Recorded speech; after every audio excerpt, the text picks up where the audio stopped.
এই বর্তমানে জামাতের যেই কার্যক্রম এবং মুক্তিযুদ্ধ ভিত্তিক যে স্ট্যান্ড সেটা তো আমাদের কাছে বেশ পজিটিভ মনে হচ্ছে এবং যাকে কিছুদিন আগে যুদ্ধাপরাধী হিসেবে হয়তো ফাঁসি হতো সে এসে আপনার স্বাধীনতা দিবসে হচ্ছে দোয়া করছে, তো আমি তো এটা একটা এনসিপির একটা ভালো সাকসেস দেখি। আপনাদের দলকে নিয়ে অনেকেই এই কথাটা বলে থাকেন যে আপনারা যেহেতু জামাতের সাথে পরবর্তীতে এনসিপির জোট হয়, সেই ক্ষেত্রে এই প্রশ্ন নিশ্চয়ই আপনাকে অনেকে করেছে। আপনি আবারও বলবেন কিনা যে নাহিদ ইসলামকে কালকে বিএনপির জামায়াতের নেতাদের সাথেই তাদের পেছনের লাইনে দেখা গেছে এবং তারা একই সাথেই মোনাজাতে অংশ নিয়েছেন। এই জায়গাগুলো কি অনেকটা পরিষ্কার হয় কিনা যে অভিযোগটা আপনাদের উপরে দিচ্ছিলেন সব অনেকেই, যে জামায়াতের ঘনিষ্ঠ সহচর হিসেবে অথবা বি টিম হিসেবে অনেকেই অভিযোগ তুলছিলেন, সেই জায়গাটা কি কিছুটা পরিষ্কার হয় কিনা?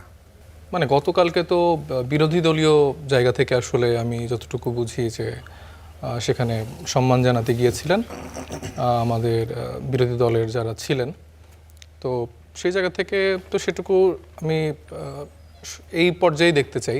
এছাড়া এর বাইরে আর কোনো ইকুয়েশন তো আমি দেখি না, এবং লাইনে দাঁড়ানো নিয়ে আমার মনে হয় যে এখানে কিছুটা মিসকমিউনিকেশন বা আগে আসা পড়া নিয়ে হয়তো এটা হয়েছে, এবং এটা একটা ভুল বোঝাবুঝি হতে পারে। মানে এটা খুব বড় ইস্যু আমার কাছে মনে হচ্ছে না।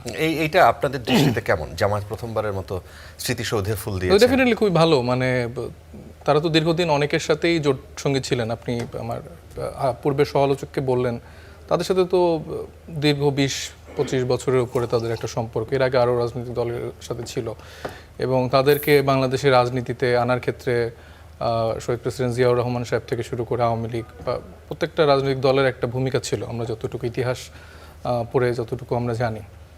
কিন্তু এই বর্তমানে জামাতের যেই কার্যক্রম এবং মুক্তিযুদ্ধ ভিত্তিক যে স্ট্যান্ড সেটা তো আমাদের কাছে বেশ পজিটিভ মনে হচ্ছে, এবং যাকে কিছুদিন আগে যুদ্ধাপরাধী হিসেবে হয়তো ফাঁসি হতো সে এসে আপনার স্বাধীনতা দিবসে হচ্ছে দোয়া করছে, তো আমি তো এটা একটা এনসিপির একটা ভালো সাকসেস দেখি। আচ্ছা, এনসিপির সাকসেস সেই জায়গাটায় 21শে ফেব্রুয়ারিতে শহীদ মিনারেও এটা সবসময় মানে ধর্মীয় দিকটাকে সামনে এনে কোনো সময় ফুলটা দেয়া হয় নাই, যে এটা হয়তো ধর্মের সাথে যায় না। সেই দল যাচ্ছে শহীদ মিনারে, স্মৃতিসৌধে যাচ্ছে তারা। এই জিনিসটা কি মানে তাদের সাথে দ্বিচারিতা, নাকি এটা রাষ্ট্রীয় আচারের কারণে তারা হয়তো আনুষ্ঠানিকতার জন্য গেলেন? তাদের সাথে আসলে কি ওইটা আই গেস ওনারা ওই আনসারটা দিতে পারবেন। তবে আমি মনে করি যে তাদের যে স্টেরিওটাইপ যে রাজনীতির ধারা ছিল সেটা ধরেন এই এনসিপির জোটের কারণে অনেক ক্ষেত্রেই আমার মনে হয়েছে পরিবর্তন করতে হয়েছে, এবং আমাদের এই ইলেকটোরিয়াল জোটের ক্ষেত্রে এই ইস্যুগুলো খুব ক্লিয়ার ছিল। মানে যেমনটা আপনারা বলছেন যে আমরা জামাতের বি টিম হয়ে গেলাম কিনা, আমরা কিছু ক্ষেত্রে কম্প্রোমাইজ করে ফেলছি কিনা, মুক্তিযুদ্ধকে আমরা কম্প্রোমাইজ করে ফেলছি কিনা।